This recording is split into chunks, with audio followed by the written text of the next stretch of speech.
Hello, everyone, and welcome to our podcast. We are POC Unite, and I am Ramaya. I'm Aisha. I'm Hannah. And I'm Bea. Today, we're going to be debunking thoughts behind cultural assimilation. A few days ago, we went to the most diverse university that we know of and interviewed students with a bunch of questions, and now we're here to share the results. Now, we decided to do this interview on struggles and different experiences with cultural assimilation from the perspective of immigrants and non-immigrants in Toronto, as these are experiences many of us can relate to.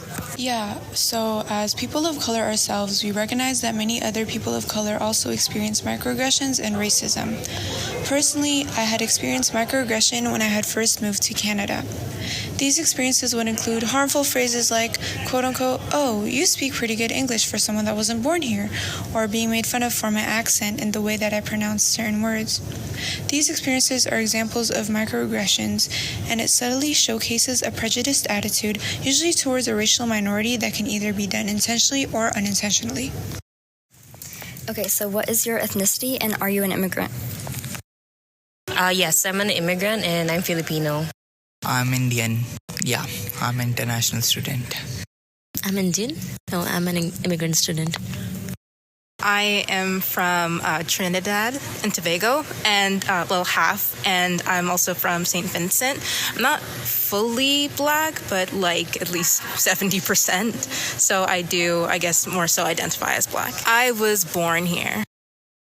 So I'm Indian, and I am an immigrant. I'm Indian. I was born here, but my parents immigrated here. I'm Tawny's, and I am an immigrant. Non-immigrant. And I'm Filipino. For the first question, have you ever felt pressured to assimilate into the culture and customs that you're surrounded by being a Toronto student? I feel like for me personally, I don't feel that way just because I was born here. So I feel like I'm kind of just used to the culture and the society that's here. But I think people who were born in the Philippines or somewhere else would feel differently, because I think it is a bit of a culture shock in some ways to live in Toronto and to go to school in Toronto. Well, not at all. But my original belief was it's gonna be hard for me. But the culture at TMU is so inclusive and so safe that I can approach anybody, anytime, for any help, and I wouldn't be belittled for anything whatsoever. I'd say not so much now as much as when I was younger. I came here when I was about 6.5. Okay. So around the younger kids, I think I felt it a lot more.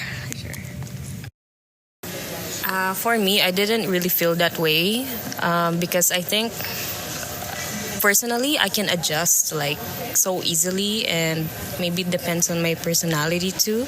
I've also never experienced personally so far a prejudice or a discrimination, and I never really felt the pressure to be accustomed in a culture. And I think I'm also quite aware already of the Western culture because I'm from Manila, so it's already modern and stuff. Yeah. How have your efforts to conform impact your cultural identity? It's just in starting, it was very difficult to cope with the society, but now I think I'm in the right place and I think I'm good. So. Well, I would just excel in my courses, I would say, and be more active with interacting with the peers, and that would really help. I do think they did. I don't speak either of my mother tongue or my second language anymore. I can understand it, but I can't. English is the only one I can speak, and to me, I think that's something I regret a lot, not being able to speak to certain family members and stuff. I guess it affects sometimes the way I speak, the way I talk with or converse with people, and being able to share my interests and express who I am and where I come from is some of the barriers that I think I faced growing up. So have you ever felt the need to compartmentalize your identity for the sake of conforming? I don't think so. Like me personally, probably not. Like I've always been proud of being Indian, and so I've never really. I guess I've also just never really like wanted to not be that or anything. Well, nothing really. I just had to be myself, and I would really find the right people around, and it was all it needed. You don't need to change. Have you ever faced challenges, obstacles concerning language barriers, or different in culture that have impacted your social experience on campus? In campus, not really. Where I came from in Manila, we're really highly educated on English. So I didn't really experience any language barrier, and it's surprising too, like in campus, like in George Brown when I first started college, and now in TMU, I don't think anyone were really like, putting that pressure that, oh, you have to speak English really well for us to understand you, because even like in simple like English terms, I think if you just get, just be like simple, I think it's already easy to understand. Like you don't have to be like really, really good at English. Yeah, and starting, like, it was very difficult to cope up with the things, like I have to face some, like you can say, language barriers, but I think with the time it would be okay.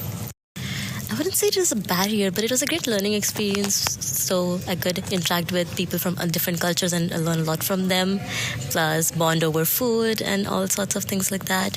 So it's really a nice experience hanging out with those people. It's not a barrier, I would say. As for campus, I'm going to be honest, I don't interact with that many people on campus. But I think for me, like, again, English it's the only language I speak, and even then it's my third language. Right. So it's not like I speak it like fluently. I don't know. I can't say. Yes.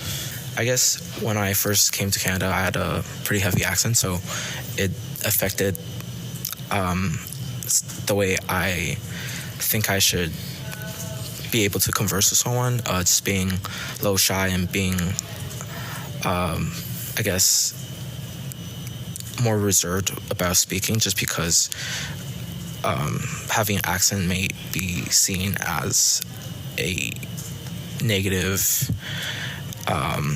characteristics in class or in a social setting. So I think, and because of that, it made me want to surround myself with more immigrants who spoke my language, and it kind of made me stay in that circle of friends for a little bit until I had less of an accent later on. Are you aware of any of the various services available to immigrant students in Toronto? I think I've heard some, because there are some projects that we do at college too, like relating to racism and like some students, but I don't know, like I can't remember on top of my head about immigrants specifically. Yeah, I think so. We also have an international office downstairs, so yeah, I think I'm aware. I honestly am not. I think again, I've been one of the more like luckier ones who hasn't had that many things like negative things happen, or so I can't say that I've looked into it. I probably should, but like I'm obviously glad that there's stuff like that out for people that do need the help or any assistance and stuff. As an immigrant student, have you found any support system that's helped you overcome and learn about microaggressions and systemic biases?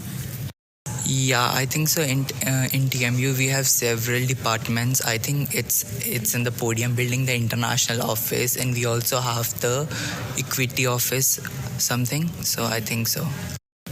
Well, yes, there are a lot of groups, and even these groups run Instagram pages, and they post a lot of posters around the university and the campus, so that they promote that equity and the diversity. And I like how they promote all that knowledge to people who are not familiar with it. And so it's nice that everybody is aware about it because of them. Yes, there are definitely some classes or workshops or professional development workshops that I've attended throughout my school years, and I think it made me more aware of the different issues that arise in society or in a workplace or in the school setting. So, Do you believe that people from other cultural backgrounds are more widely accepted in Toronto than individuals from your cultural background? I think everyone is like the same. I haven't really observed that like the Toronto culture or people in Toronto really prefer another like cultural background than Filipinos. But I think at this point, like in Toronto, Filipinos are accepted. That's what I feel. No, I think Indians are more, you can say Indians are more familiar as compared to other. It's just you have to create your own space in this TMU.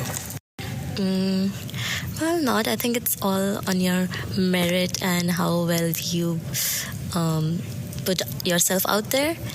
And yeah, it's all about your personality and the work you do. So that doesn't matter at all, especially in Toronto. And I love how inclusive the city is. I think it's a pretty even like acceptance, I think maybe. Obviously in like certain medias or whatever you might see one over the other, but again, like I said, I think I'm one of the luckier ones who hasn't had too many things happen. I think just being a person of color, I think it's all pretty much similar. I don't think there's any discrimination towards Indians particularly, but I think it's all pretty even if you're a person of color. Yeah, I think there are some backgrounds that are more accepted in Canada or in Toronto, and my culture, me being Taiwanese, it's not as well known, and maybe sometimes we get associated with being Chinese, and so we kind of conform to that categorization. So have you ever witnessed or experienced situations where individuals were treated differently due to their race, ethnicity, gender, or other factors? I don't know about being treated differently, but I have witnessed people in public just calling other people like racial slurs, and I'm like not really seeing people get discriminated against in like a public space, like in a store by employees, for example, but I have seen people like acting racist here and there, like on the streets in Toronto. I mean, I feel like it's happened more so in high school. I went to a Catholic school, so I mean, most kids were progressive, but like there were still some like instances where, you know, like teachers would say things that were very out of hand. A teacher had gotten in trouble a time. I think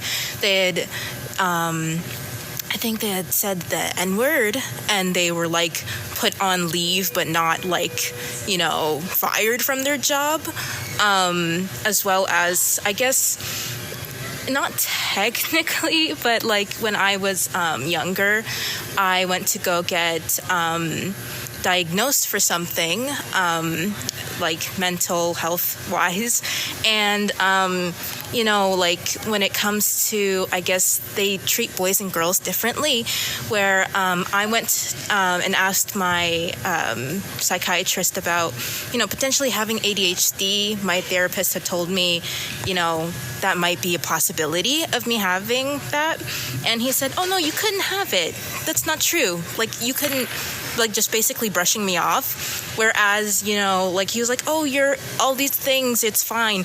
Whereas like people in the same condition as me who were men also were like got diagnosed with this. So I was very like off-put by that. You know, I just wanted to, you know, figure out what was wrong so I could do better and get better. But, you know, it was like they didn't really let me.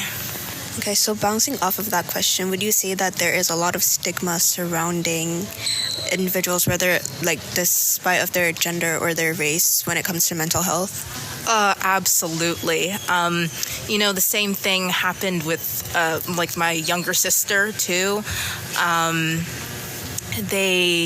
She has a learning disability, but the teachers will prioritize other children before her. They don't really, they never really pushed for her to get better help, whereas they would focus more on other students who were white. And it was absolutely not fair for her. My mom had to fight really hard for her to improve in class and improve in school. Well, I think you see it a lot more in high school, less, and I think in university you see it more when you're in younger grades, just kids being teased because of the food they'd bring, or just because they're they have a different culture. But I think in university it's a bit less.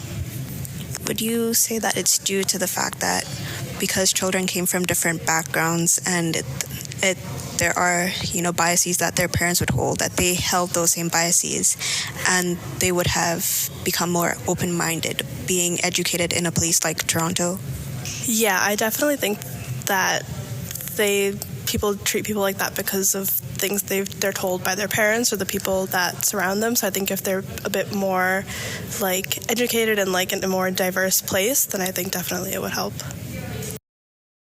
In what ways do you see conformity being enforced or expected in either your social circles, your workplace, or your community as a whole?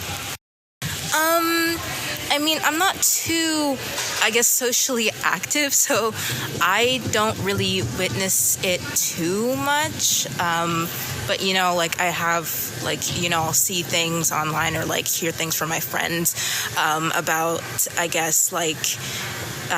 things like misogyny, parents, my friend's father, or sometimes even my father, who are very old, have an old school way of thinking, and kind of enforce certain roles onto us.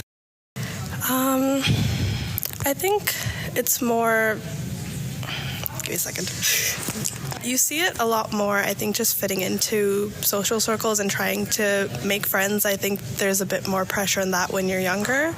But I think in workplaces, I think it's also maybe just the way you dress. You can't dress super ethnically and stuff in workplaces, but I think that's more where it falls in. So how do you think individuals, organizations, and society as a whole can work towards addressing and dismantling systemic biases and promoting inclusivity and acceptance?